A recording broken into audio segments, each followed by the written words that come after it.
ಮಾತು ಗೊತ್ತಿಲ್ಲದವನು ಈ ಮಣ್ಣಿನಲ್ಲಿ ಬದುಕಬಲ್ಲನಾದರೂ ಮಾತು ಬಲ್ಲವನಷ್ಟು ಚೆನ್ನಾಗಿ ಬದುಕಲಾರ ಎನ್ನುವುದು ಸ್ಪಷ್ಟ. ಹಾಗಾಗಿಯೇ ಮಾತಿನ ಸಾಧ್ಯತೆ ಮತ್ತು ಅಪಾಯ ಎರಡರ ಬಗೆಗೂ ಆಗಾಗ ಎಚ್ಚರಿಸುವ ಕೆಲಸಗಳು ನಮ್ಮಲ್ಲಿ ನಡೆದಿವೆ. ಸರಿಯಾದ ಸಂದರ್ಭದಲ್ಲಿ ಸರಿಯಾದ ಪದಗಳನ್ನು ಸರಿಯಾದ ರೀತಿಯಲ್ಲಿ ಬಳಸಿದರೆ ಮಾತು ಆಕರ್ಷಕವಾಗುವುದು ಮತ್ತು ಪರಿಣಾಮಕಾರಿಯಾಗುವುದು. ಉತ್ತಮ ವ್ಯಕ್ತಿತ್ವವನ್ನು ರೂಪಿಸುವಲ್ಲಿ ಪರಿಣಾಮಕಾರಿ ಸಂವಹನ ಸಾಮರ್ಥ್ಯವೂ ಒಂದು ಪ್ರಮುಖ ಅಂಶ ಎಂದು ಗುರುತಿಸಲಾಗಿದೆ. ಇದರಿಂದಾಗಿಯೇ ಮಾತಿನ ಪ್ರಾಮುಖ್ಯತೆಯ ಬಗ್ಗೆ ಹಲವು ಗಾದೆ ಮಾತುಗಳು, ನುಡಿಕಟ್ಟುಗಳು ಹುಟ್ಟಿಕೊಂಡಿವೆ. ಮಾತು ಬಲ್ಲವನಿಗೆ ಜಗಳವಿಲ್ಲ, ಮಾತು ಬೆಳ್ಳಿ ಮೌನ ಬಂಗಾರ, ಮಾತೇ ಮುತ್ತು ಮಾತೇ ಮಾಣಿಕ್ಯ, ಮಾತೆಂಬುದು ಜ್ಯೋತಿರ್ಲಿಂಗ ಇತ್ಯಾದಿ.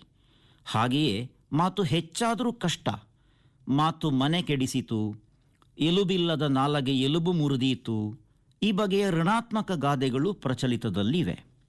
ಹೀಗೆ ಮಾತಿನ ಬಗ್ಗೆ, ಸಂವಹನದ ಬಗ್ಗೆ ಸಾಕಷ್ಟು ಮಾತನಾಡುವ ನಾವು ಇತ್ತೀಚೆಗೆ ಮಾತು ಗೊತ್ತಿದ್ದೂ ಮಾತನಾಡದ ಅಥವಾ ಅತಿ ಕಡಿಮೆ ಮಾತನಾಡುವ ಹೊಸ ಜನಸಮೂಹವೊಂದು ನಿರ್ಮಾಣವಾಗುತ್ತಿರುವುದರ ಬಗ್ಗೆ ಎಚ್ಚರಗೊಳ್ಳಬೇಕಿದೆ.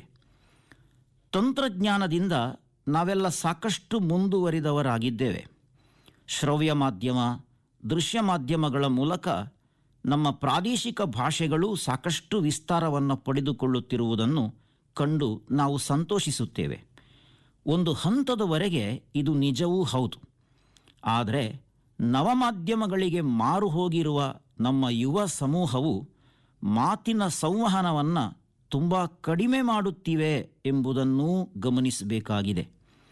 ಟಿವಿ ಸೀರಿಯಲ್ಗಳು ಬಂದ ಬಳಿಕ ಮನೆ ಹೊರಗಿನ ಪಟ್ಟಾಂಗಗಳು ನಿಂತು ಹೋದ ಬಗ್ಗೆ ಕೇಳಿದ್ದೇವೆ. ಕಂಪ್ಯೂಟರ್ ಗೇಮುಗಳು, ವಿಡಿಯೋ ಗೇಮುಗಳು ಬಂದ ಬಳಿಕ ನಮ್ಮ ಮನೆಯ ಮಕ್ಕಳು ಬಯಲಲ್ಲಿ ಗುಂಪಾಗಿ ಆಡುವ ಆಟಗಳನ್ನು ಬಿಟ್ಟು ಏಕಾಂತದಲ್ಲಿ ಕೂತು ಮೌನವಾಗಿ ಆಡುವ ಆಟಗಳಿಗೆ ಶರಣಾಗಿದ್ದಾರೆ. ನಮ್ಮ ಬಾಲ್ಯದಲ್ಲಿ ಮಾತಿಲ್ಲದೆ ಆಡುತ್ತಿದ್ದ ಆಟಗಳು ಯಾವುದಾದರೂ ಇತ್ತೇ? ಯೋಚಿಸಿ. ಇಂದಿನ ಮಕ್ಕಳು ಮಾತೇ ಆಡದೆ ಮೌನವಾಗಿ ಆಡುತ್ತಾರೆ.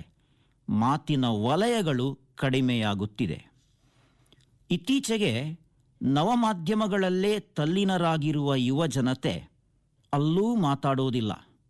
ವಾಟ್ಸಪ್, ಫೇಸ್ಬುಕ್ಗಳಂತಹ ನವಮಾಧ್ಯಮಗಳಲ್ಲಿ ಭಾಷೆಯು ಒಂದು ಸಂಕೇತವಾಗಿ ಮಾತ್ರ ಬಳಸಲ್ಪಡುತ್ತದೆಯೇ ವಿನ ಮಾತಿನ ಧ್ವನಿ ಅಲ್ಲಿಲ್ಲ. ಹೀಗಾಗಿ ಈ ಸಂವಹನಗಳಲ್ಲಿ ಎಷ್ಟೋ ವೇಳೆ ಭಾವನೆಗಳೇ ಇರುವುದಿಲ್ಲ.